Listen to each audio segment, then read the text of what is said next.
ওমানে কবে ঈদ উল আজহা পালিত হবে তা জানা যাবে আজই। বৃহস্পতিবার সন্ধ্যায় দেশটির চাঁদ দেখা কমিটির সভা বসবে এবং তারপরে এই বিষয়ে আনুষ্ঠানিক ঘোষণা দেওয়া হবে।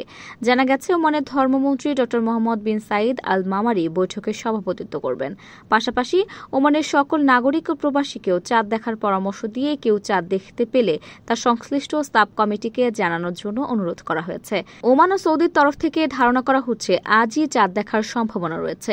তাই এবারের ঈদের প্রথম দিবস আগামী 16 জুন রোববার, আর ঈদের ছুটি হতে পারে রোববার থেকে বৃহস্পতিবার পর্যন্ত। তবে বিশেষ ছুটির আগের ও পরের শুক্র শনি মিলিয়ে ছুটির দিনের সংখ্যা দাঁড়ায় 9 দিনে। তাই মোটামুটি নিশ্চিত কর্মীরা এবার 9 দিনের লম্বা ছুটি পেতে যাচ্ছেন। ওমানের হামিরিয়ার হোন্ডা রোডে চালু হলো বাংলাদেশি প্রতিষ্ঠান আল শেফার ফার্মেসি, যেখানে সকল ধরনের ঔষধ, কসমেটিক্স ও সার্জিক্যাল আইটেম মিলছে সুলভ মূল্যে। অভিজ্ঞ ফার্মাসিস্টদের থেকে ব্যক্তিগত পরামর্শ কিংবা ওষুধ নিতে যোগাযোগ করুন স্ক্রিনে দেওয়া নাম্বারে। 30 বছর ধরে সঠিক অনুমান করার সুনাম রয়েছে ওমান অ্যাস্ট্রোনমিক্যাল সোসাইটির পর্যবেক্ষক প্রধান আব্দুল ওয়াহাব আল বুসাইদের। তিনি বলেন, জ্যোতির্বিদ্যার গণনা অনুযায়ী আগামী 7 জুন জিলহজ মাস শুরুর সম্ভাবনা রয়েছে। তাই আরাফার দিবস হবে 15 জুন এবং ঈদের প্রথম দিন হবে 16 জুন রোববার। প্রায় একই কথা বলেছেন সৌদির চাঁদ দেখা কমিটির সদস্য ড খালেদ জাক।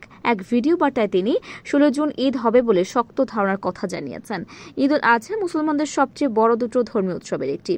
বাংলাদেশে যা কোরবানির ঈদ নামেও পরিচিত, ঈদ উল আজহা হল ত্যাগের উৎসব, যার মূল প্রতিপাদ্য বিষয় হচ্ছে ত্যাগ করা। এই দিনটিতে মুসলমানেরা তাদের সাধ্যমতো ধর্মীয় নিয়মানুযায়ী উট, গরু, দুম্বা কিংবা ছাগল আল্লাহর নামে কোরবানি করে বা জবাই দেন, যা মুসলিম জাতির পিতা হযরত ইব্রাহিম আলাইহিস সালামের সময়কালে শুরু হয়।